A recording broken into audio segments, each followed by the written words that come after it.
Some of the best minds in the world bringing you some of the best knowledge on TRS Clips. You were talking about how other cultures also speak about what they call an antichrist or what they call a messiah or what they call, just some form of God that visits Earth for a purge. Yes. I think even in ancient Judaism, when they're talking about Moses and his story, there are so many dark elements that God sends to test human beings of ancient Egypt at that time. Right. So there's always this fierce element of God Yes. that is supposed to visit Earth. One of the avatars of Vishnu was Pashuram, who's supposed to be alive till today, who's a Chiranjeevi, Yes. who's gone beyond life and death. Yes. And his whole purpose was violent. Yes. Does Kalki have a violent purpose as well? Completely. I think the whole Kalki is the Pashuram for the modern era, So there is absolutely no denying the fact that Kalki will be a violent person, But it is not senseless or mindless violence. There's a purpose to it.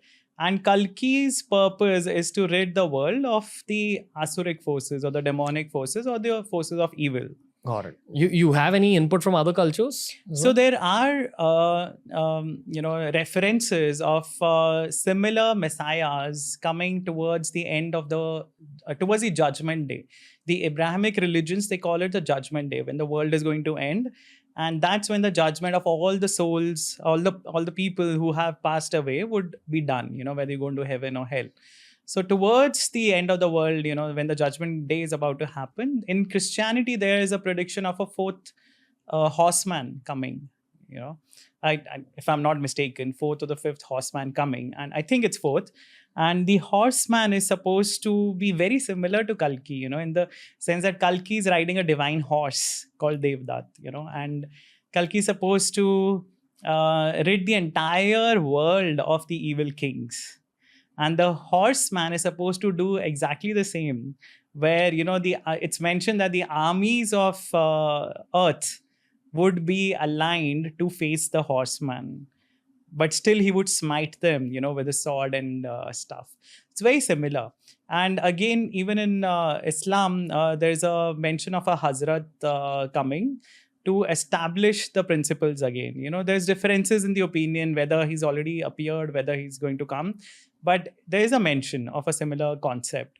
In Buddhism, there's a very strong belief, especially in Vajrayana Buddhism, which is, people would know Tibetan Buddhism, because whenever you go to Manali or McLeodganj, or everybody comes back with the prayer flags, right, on their bikes and on their vehicles. So that Tibetan Buddhism, it's called Vajrayana Buddhism.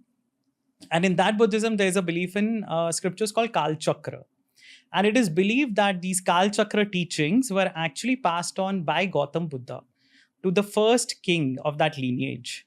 And there's about 32 kings in that lineage.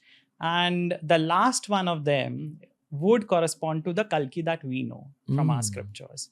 So multiple religions, multiple beliefs mention the coming back of a Messiah. Thanks for watching. Make sure you check out the entire episode and also check out this playlist that we've curated just for you.